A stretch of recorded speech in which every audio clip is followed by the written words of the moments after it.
Graeme, the World Cup has started. The first game, a 3-1 win to Brazil. What about that opening ceremony? I love a bit of football myself. You said you were a bit disappointed, were you? Yeah, I didn't think the opening ceremony was quite as good as what people expected. Expected a bit more samba and sort of short straps and things like that, but it was more about You're a pig, Graeme. plants and nature, and it was a strange one for me, to be honest, but no, it wasn't too bad, let's put it that way. What about the game itself? I was a bit disappointed with the game itself as well. I thought there'd be a lot more quality from Brazil, but I thought Croatia held their own. I think opening games are always nervy. I think Brazil showed that, and the early goal that they conceded made it interesting. I think the game wasn't really that great overall, but because Brazil went behind, it made it a little bit more interesting. And there was a few flashpoints, some talking points I'm sure we'll get definitely to. But yeah, a win for the home nation on the opening game. Yep. Can you really ask for more? Brazil have been really criticised. Exactly. A win's a win. A win is a win, and that's the way I see it. I think Brazil will treat that as job done and move on from there. And okay, it was an own goal for Croatia, but I still think that Brazil were well in control of the game. I think it was worked out to about 52% of the possession, but in the first half especially, they were about 60% of the possession. So it was well in control, I felt. Yeah, definitely. But there was a few flashpoints. I think that the penalty incident. The penalty incident. You were saying to me, definitely wasn't a penalty. Definitely. Because he's hassling him. I think it's clumsy from Choluka. It's definitely clumsy. I think he's tight to him. I think Fred goes down very easily. It's one of those ones that yes, if you're a Croatia fan, you're saying no. If you're a Brazil fan, you're saying yes. So, but that sort of put them ahead, gave them the edge.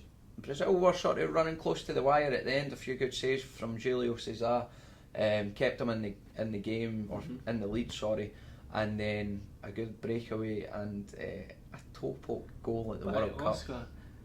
By Oscar? Yeah, by Oscar. Oscar, yeah? Yeah. It was definitely Oscar? Definitely well, Oscar. This is the fantasy football show, so it's all about tactical awareness, tactical decisions. Now, our very own Graeme Alexander is very adept at these decisions, and he made a blinder of a decision before yesterday's game. What decision was that, Graeme? Reveal to everyone watching. As everybody at home knows, I revealed my squad to the viewers and the members of the public.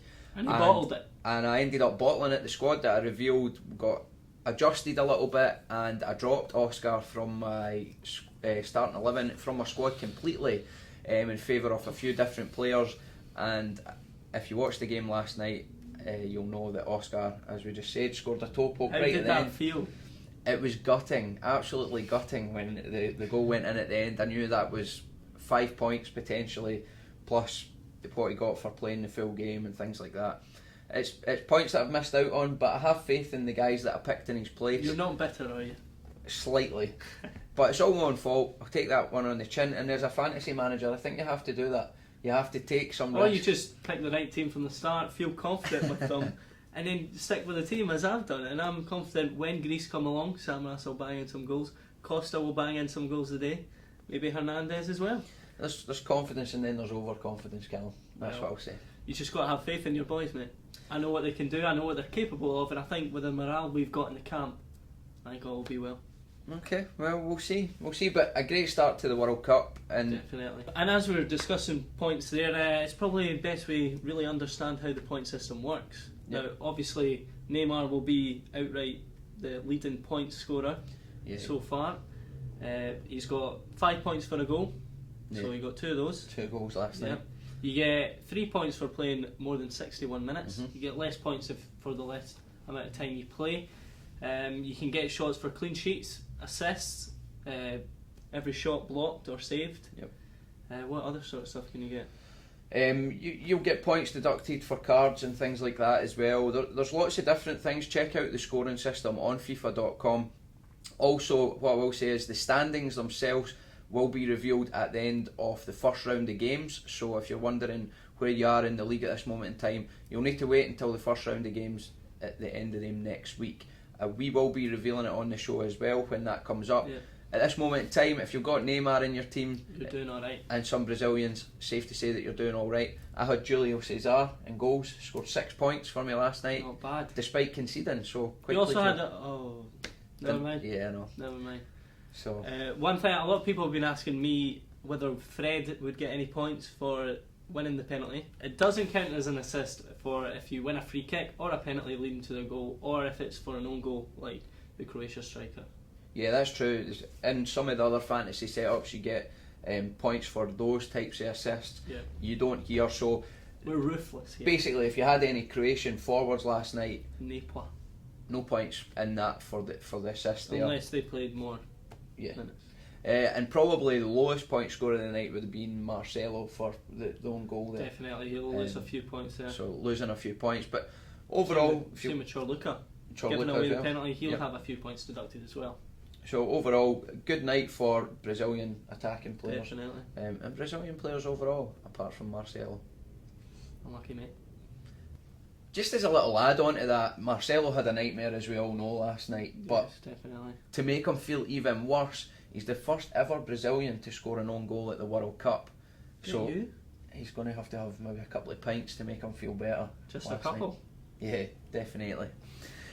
But moving on, we want to try and give the viewers at home a few little tips and pointers here to help them out with the Fantasy League. So the first game today is Mexico versus Cameroon. What we'll do for the viewers on a daily basis is pick a player each from each of the games that we think is going to score some fantasy points for us. So Callum, where are you going with your pick? Well, I feel I have to go for one of the players that I've already picked for my squad. I'm going with Javier Hernandez, the Manchester United striker. I just don't think Cameroon will be able to handle him. I would agree with that. I think Hernandez has got a good chance of scoring goals tonight. Cameroon aren't the strongest. Maybe even go as far as to say they are the weakest team in that group, in Group A. I'd say so. I'd say he's nippy. That'd be my one word to describe Javier Hernandez. Nippy. Just as a little side point, what do you think the score will be, or the result will be in the Mexico game? I'm saying a 2-0 Mexico win, and I'm going to say Hernandez is going to score both of them. Okay. I'm confident in him. Quite a strong statement there, but that's fine. Yeah. For myself, I'm going to go with a veteran in the game, in Eto'o. I think that he's a seasoned campaigner. He scored a few goals for Chelsea last season, Good indeed. and I think on the big stage he's going to perform. I think he'll get points for any fantasy manager tonight that has him in the team. If he's on your bench, because he's not going to be one of your top picks, he's not somebody I would recommend for the whole tournament. But for tonight, Mexico, probably out of Croatia and Brazil, Mexico are a bit of a dodgy one at the back. Might grab a goal, although I think Mexico will still come out on top. I'm going to say 2-1 Mexico. So the second best fantasy football manager is saying Eto'o, but one of the best managers in the world doesn't rate him very highly, does he? Mourinho. Yeah, Mourinho doesn't, but what does he know? He's no me, is he? So, I mean, some of the viewers, we asked people to tweet in about the games today. What were the predictions for the Indeed. Mexico-Cameroon game? Well, a lot of people going for Mexico, going with me. Heather Miltree-Wilkins has 2-1 Mexico. Nathan Purdon has 2-1 Mexico as well. No, he doesn't. He has 2-1 Cameroon. Sorry about that, Nathan. Kieran Lowry has 2-0 Mexico. Stuart Clarkson 1-0 Mexico. Luke Williams 1-0 Mexico. And Nathan Purdon was actually the only one to go with Cameroon there. Mm-hmm. And we have one other result. Nathan White thinks it'll be a 1-1 draw. So that's all the results we got in. That's not too bad. So the theme is sort of Mexico there. Definitely Mexico favourites, yeah. Yeah, and on the earlier show with Mark, I tipped Mexico. It maybe caused a little upset in that group. I think that with other teams taking points off each other, Mexico could maybe sneak in the back door. They're a very quick team, which Yeah. I think in this heat, speed is going to be a main factor. Yeah, definitely. Like you said, mentioned the heat there. They'll be used to the heat down there as well. Definitely, yeah. Now, moving on, second game of the day, and probably the best game so far of the World Cup, is Spain versus Netherlands. Definitely. Two very good teams. A repeat of the 2010 World Cup final, where Spain came out on top. I can see it going either way, but I think I've got to go with Spain. I'm going to say 2-1. I think both teams will score, but I think Spain are just too strong. Oh, I can see that. Spain have got a really accomplished side. I think Holland are sort of going through maybe a little bit of a transitional period.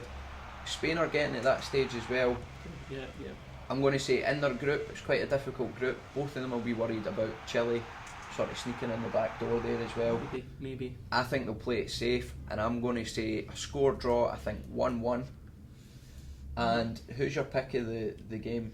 Well, again, I'm going to have to go with one of my players. I'm going with Diego Costa.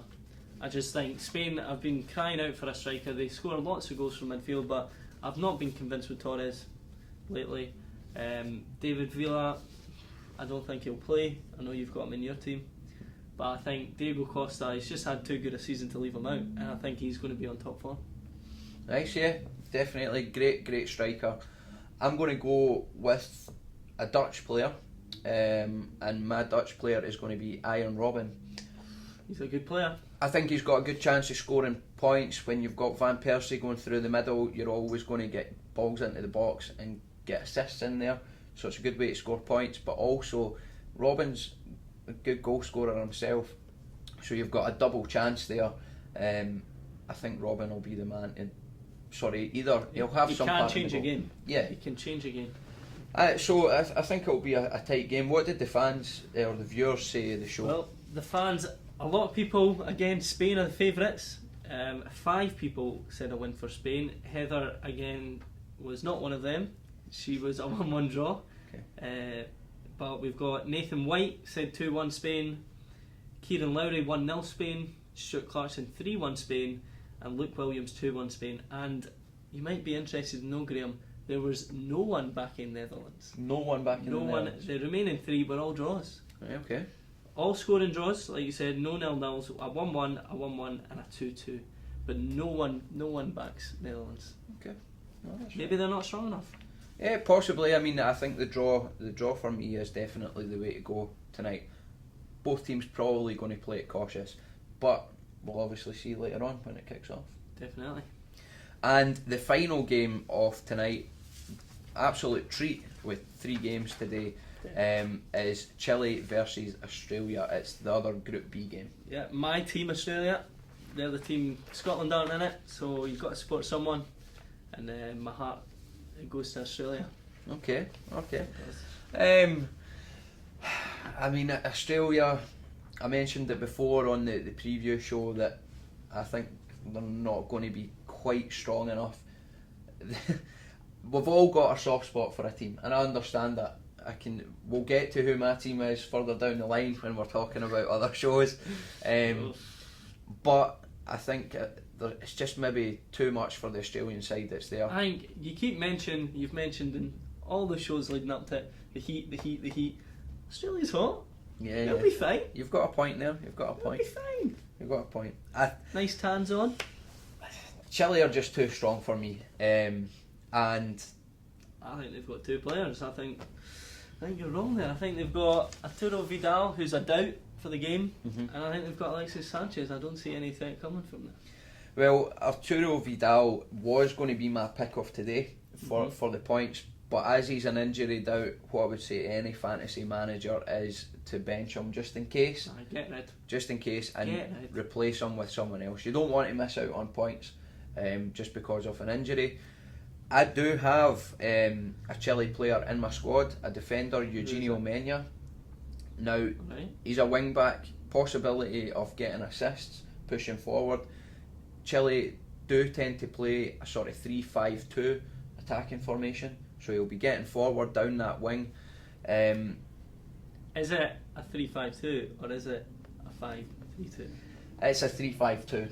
They're an attacking team, Chile, and Eugenio Mena, although he'll be going forward a lot, I fancy Chile to get a clean sheet tonight against Australia. I really do, and that's another great way for fantasy managers to score points. Well, you've just named 2 players, so do you know what? I'm going to do it as well, right? Because I can't pick with my team. Okay. My team here, I'm looking at Australia's team, they're just great. I'm going to name 2 players, as I said. I'm going to name, everyone knows them well, Tim Cahill. Okay. Like he just nips in the right position and he'll get goals. So I think you give him a chance, surely they're going to get a chance. Like, there's no doubt about it, every team gets a chance. I think if it falls to him, we might just see a goal. And I can see Australia nicking a draw. Maybe a wee 1-0 win, my heart's telling me go on, do it, but my brain's just no in it. The other team I'm going to name is Melbourne Victory midfielder Mark Milligan. He played left back in their recent warm-up game against Croatia, which they only got beat 1-0. Yeah. And Croatia were okay against Brazil. They didn't look too bad last night. And Mark Milligan, he's one of these players that controls the game. Okay. So I can see him getting a wee assist. Maybe he plays it into Cahill, maybe Cahill puts it in the net. Maybe Australia win. Okay. Here's hoping. Well, good luck to Australia tonight. Obviously you'll be supporting them. Yep. We've wrapped up all the other games for you. I hope that your teams rack up the fantasy points tonight, and tomorrow when you're watching the review show, you've got all the points on the board.